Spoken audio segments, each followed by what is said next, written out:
जय हिंद दोस्तों। तो कैसे हैं आप सभी लोग? आई होप सभी लोग अच्छे होंगे और अच्छे से अपनी तैयारी को कर रहे होंगे। तो दोस्तों आज हम बात करेंगे SSC GD 2026 last 30 day strategy. दोस्तों मेरा नाम अनिश कुमार, मैं राजस्थान से हूँ। एसएससी जीडी 2025 में 496 रैंक हासिल की है। ठीक है, मैं सीआरपीएफ में सेलेक्ट हुआ हूँ और मेरा रो स्कोर 140 था और नॉर्मलाइजेशन मार्क्स 145.20 थे। ठीक है दोस्तों, तो ये था मेरा परिचय। और अब आपको लास्ट 30 डेज में क्या स्ट्रेटजी रखनी है, जो मैंने स्ट्रेटजी रखी थी वही मैं बताऊंगा। और अभी 23 फरवरी से आपके एग्ज़ाम होने हैं, तो दोस्तों अच्छे से अपनी तैयारी के लगे रहो। मैं अपनी स्ट्रेटजी बताता हूँ, अगर आपको उस स्ट्रेटजी में इंटरेस्ट हो तो आप वो स्ट्रेटजी अपना सकते हो। तो शुरू करते हैं आज की वीडियो बिना देरी किए हुए। तो दोस्तों बात करते हैं कि मैंने लास्ट 30 डेज में क्या क्या पढ़ा, कितने घंटे में पढ़ता था। ठीक है, हम सब्जेक्ट वाइज बात करते हुए चलेंगे कि लास्ट 30 डेज में हमें क्या स्ट्रेटजी रखनी है, सब्जेक्ट वाइज क्या पढ़ना है, कितने घंटे पढ़ने हैं। ठीक है दोस्तों, तो सबसे पहले हम बात करते हैं हिंदी की। तो हिंदी में हमें डेली एक चैप्टर का रिवीजन करना है। जैसे एक दिन हो गया विलोम शब्द, ठीक है, एक दिन हो गए पर्यायवाची, एक दिन हो गए मुहावरे, एक दिन हो गए लोकोक्तियाँ। ऐसे हमें रिवीजन करते हुए चलना है। डेली एक चैप्टर का हमें रिवीजन करना है, चाहे किसी भी हालत में करना हो, एक चैप्टर का रिवीजन हमें डेली करना ही करना है। ठीक है, साथ में एक प्रैक्टिस सेट डेली जो RWA पर चल रहा है वो लगाएं। ठीक है दोस्तों, हिंदी की बात हो गई। आगे चलते हैं, दूसरे पे आता है रीजनिंग। तो दोस्तों रीजनिंग में भी हमें डेली एक चैप्टर कंप्लीट करना है। ठीक है, एक चैप्टर यानी एक दिन कोडिंग डिकोडिंग हो गया, एक दिन ब्लड रिलेशन हो गया। ठीक है, ऐसे हमें 20-25 जो टॉपिक हैं उन पर सभी को सोल्व करना है। ठीक है, और जैसे एक टॉपिक ले लिया, उसमें से हमें ये नहीं कि भाई 500 क्वेश्चन करने हैं, 400 क्वेश्चन करने हैं, 200 क्वेश्चन करने हैं, ऐसे नहीं। 30-40 क्वेश्चन एक एक आप प्रैक्टिस सेट लगा लेना जो RWA पर चल रहा है। ठीक है, आगे हम बात करते हैं मैथ्स के बारे में। तो मैथ्स में क्या करना है, हर टॉपिक के डेली की 30 से 40 क्वेश्चन आपको सोल्व करने हैं। ठीक है दोस्तों, 30 से 40 क्वेश्चन आपको सोल्व करने हैं मैथ के डेली। एक प्रैक्टिस सेट आपको RWA पर जो चला हुआ था वो लगाना है। ठीक है, आखिर में आता है जीके जीएस। देखो दोस्तों, जीके जीएस का पोर्शन बहुत बड़ा होता है ना। तो जीके जीएस में हम सब्जेक्ट वाइज बात करते हुए चलेंगे, जैसे कौन से सब्जेक्ट में हमें क्या पढ़ना है, कितना पढ़ना है। जीके जीएस में जैसे टॉपिक हो गए, हिस्ट्री हो गया, पॉलिटी हो गया, इकोनॉमिक्स हो गया, साइंस हो गया, स्टैटिक हो गया, करंट अफेयर हो गया, एटसेट्रा। ठीक है, तो सबसे पहले हम बात करेंगे जीएस में स्टैटिक जीके की। स्टैटिक जीके का इसमें बहुत बड़ा अहम रोल होता है एसएससी जीडी के एग्जाम में। ठीक है दोस्तों, स्टैटिक जीके में क्या आता है, जैसे डांस हो गया, है ना, नृत्य और शास्त्रीय नृत्य हो गए। ठीक है, फोक डांस हो गए, शास्त्रीय नृत्य हो गए। ठीक है, और त्योहार हो गए, मेले हो गए, भाषाएं हो गई, ऐसे करके जितने भी जो टॉपिक हैं, ये जो मैंने टॉपिक बताए हैं वो बार बार रिपीट होते हैं। और एक वीडियो मैं आपके लिए सेपरेट बना दूंगा जो स्टैटिक जीके में आपको आपका जो स्कोर है उसको हाई करने के लिए आपको काम आएंगे। ठीक है दोस्तों, उनको बार बार रिवीजन करना है।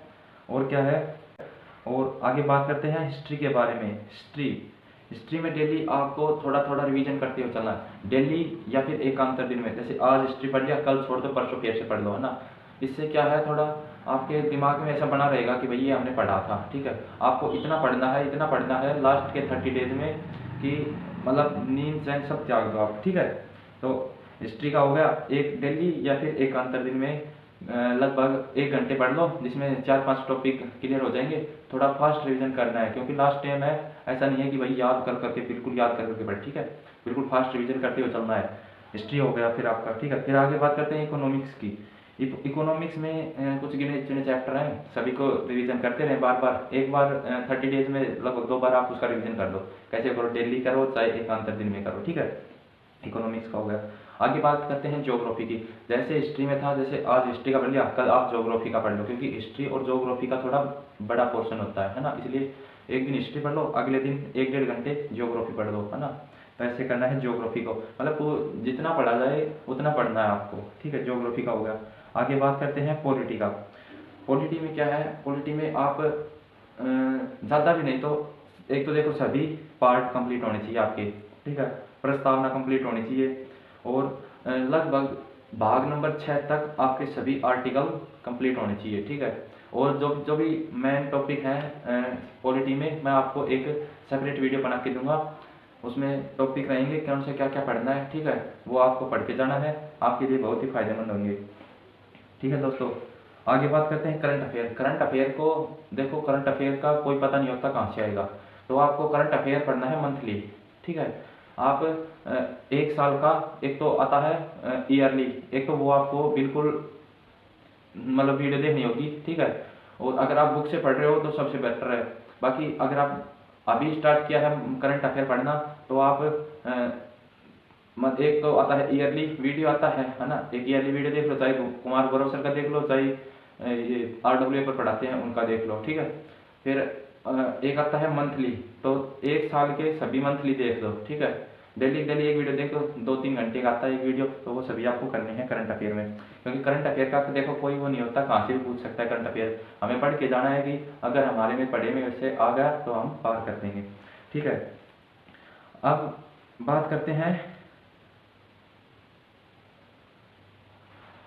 देखो टॉपिक हो गए सभी कंप्लीट, ठीक है। अब बात करते हैं, अब जो मैं बात बता रहा हूँ उसको आपको ध्यान से सुनना है, ठीक है। ध्यान से क्या सुनना है, जो पूरे दिन में उसको एक डायरी में नोट करना है, ठीक है। डेली जो भी पढ़ा है उसको डायरी में नोट करना है कि आज मैंने क्या पढ़ा है, ठीक है। उससे क्या होता है, आपको पता चल जाए कि हाँ ये मैंने पढ़ लिया कल, ये मेरा टॉपिक कंप्लीट है, ठीक है। ये बहुत आपको फायदेमंद होगा। आप डायरी में लिखना आज मैंने क्या पढ़ा है, ठीक है। उससे थोड़ा जुनून आता है, थोड़ा पॉजिटिविटी आती है शरीर में, ठीक है। अच्छा, एक मॉक टेस्ट आपको रोजाना का देना है, ठीक है। एक मॉक टेस्ट आपको डेली लगाना है, चाहे RWA पे लगाओ, चाहे PYQ टेक्स्ट बुक वगैरह कुछ किसी पे भी लगाओ, ठीक है। मैं टेक्स्ट बुक पे लगाता था डेली, और संडे को डेली मैं RWA पे देता था, ठीक है। तो RWA पे दो, चाहे RWA पे आपको संडे को देना होगा, क्योंकि उस पर एक आता है वीकली, तो आपको संडे को देना होगा RWA पर। बाकी अगर आपके पास टेक्स्ट बुक सीरीज है तो टेक्स्ट बुक पर आप एक मॉक टेस्ट डेली लगाओ, क्योंकि लास्ट दिन में आपको पता है ना बहुत ज़्यादा मेहनत करनी पड़ेगी, ठीक है। और उसका एनालिसिस करो। मॉक टेस्ट दिया है उसको ऐसे नहीं कि भाई मॉक टेस्ट दे दिया, कम स्कोर बनाया, अच्छा बनाया, उससे कोई मतलब नहीं कि भाई मॉक टेस्ट देना था दे दिया, ऐसा कुछ नहीं। मॉक टेस्ट दो, चाहे कम नंबर आओ ज़्यादा हो, ठीक है। आपको उसका एनालिसिस करना होगा, ठीक है। एनालिसिस कम से कम, जैसे 1 घंटे का एग्जाम है ना, तो उसमें 2 घंटे कम से कम लगेंगे एनालिसिस होने में, तभी अच्छा एनालिसिस होगा, ठीक है। एनालिसिस करना होगा मॉक टेस्ट का। मॉक टेस्ट में एक बार क्वेश्चन गलत हो जाए, 2 बार क्वेश्चन गलत हो जाए, उसका एनालिसिस ऐसे करो, तीसरी बार क्वेश्चन गलत नहीं होना चाहिए, वो आ गया तो, ठीक है। ऐसा एनालिसिस करो, ठीक है दोस्तों। अब बात आती है मैं दिन में कितने घंटे पढ़ता था और आपको कितने घंटे पढ़ना है। तो दोस्तों मैं अपनी बात बताऊं तो कुल मिलाकर लगभग 10 से 12 घंटे कम से कम दिन में लास्ट में निकालने पड़ेंगे, ठीक है। 12 घंटे तो कम से कम निकालने ही पड़ेंगे आपको, क्योंकि जितने मैंने टॉपिक बताए हैं, जितने जैसे जैसे मैंने बताया है वैसे वैसे पढ़ोगे तो आपके 12 घंटे कम से कम दिन में लगेंगे, ठीक है। आपको आपको कैसे पढ़ना है, जैसे मैंने ये बताया है उस हिसाब से आप पढ़ोगे तो 12 घंटे आपको लगने निश्चित हैं, ठीक है। ठीक है, तो भी मैंने ये बताया है, मैथ पढ़ना है, जीके पढ़ना है, हिस्ट्री पढ़ना है, रीजनिंग पढ़ना है, उसको डायरी में नोट करो लास्ट में। और जब आपका टास्क कंप्लीट हो जाए तभी आपको दिन दिन को विराम देना है, ठीक है। तभी सोना, आपको रात लग जाए, दिन लग जाए, सुबह हो जाए, कोई दिक्कत नहीं है, आपको पढ़ना है, ठीक है। लास्ट 30 डेज है, आपको सिलेक्शन लेना है तो पढ़ना होगा। 30 दिन में अपनी नींद, चैन, भूख प्यास सब त्याग दो, ठीक है। ये मैं मेरे तजुर्बे से बता रहा हूँ, ठीक है। लास्ट 30 डेज में बिल्कुल सोना बंद कर दो। सबसे मेन बात ये है, आपको जो भी पढ़ा है पूरे दिन में नोट करना है, ठीक है। नोट करने से पॉजिटिविटी आती है दिमाग में, ठीक है, कि मैंने आज ये पढ़ लिया, आज बहुत सारा पढ़ा है मैंने, ठीक है। हाँ, ये करके देखना, ठीक है। तो दोस्तों मैंने इसी तरीके से पढ़ा था। आप अगर इसी तरीके से पढ़ेंगे तो मैं 100% कह सकता हूँ, सॉरी 100% तो नहीं कह सकता, मैं बिल्कुल अपने तजुर्बे से कह सकता हूँ आप 100% सेलेक्ट हो जाओगे, ठीक है। हाँ, ऐसे तैयारी करो कि मतलब लास्ट टाइम है, सब कुछ भूल जाओ, भूख चैन त्याग त्याग तो सब कुछ, ठीक है। पढ़ाई पढ़ाई पढ़ाई सिर्फ, ठीक है। जीके में थोड़ा ज़्यादा ध्यान रखना। अगर मैथ वीक है या फिर कोई भी आपको टॉपिक कठिन लग रहा है तो मेरे को मैसेज करें, कमेंट करें वीडियो में, मैं आपको उस टॉपिक को बिल्कुल शॉर्ट ट्रिक के साथ बता दूंगा। अगर मेरे से हो सकेगा तो आपकी फुल हेल्प होगी, जितना हो सकेगा, ठीक है। आप सपोर्ट करना, मैं आपको सपोर्ट करूंगा, ठीक है दोस्तों। ये थी मेरी लास्ट 30 डेज की स्ट्रेटजी। और आप जैसे लास्ट टाइम आप आपका एग्जाम का वही है और बता देना मेरे को, अगली वीडियो में जो भी आप देखो उसमें, तो सभी दोस्त जुड़ जाएं और मैं आपके साथ रहूँगा एग्ज़ाम तक। मेरी ज्वाइनिंग है, बाकी कोई बात नहीं, मैं वीडियो डालता रहूँगा, आप देखते रहना, आप सपोर्ट करना, मैं आपको सपोर्ट करूँगा। ठीक है दोस्तों, तो बने रहें और चैनल को सब्सक्राइब कर लें। अगर आपको वीडियो हेल्पफुल लगे तो लाइक करें, शेयर करें, कमेंट करें, चैनल को सब्सक्राइब जरूर करें दोस्तों। ठीक है, धन्यवाद।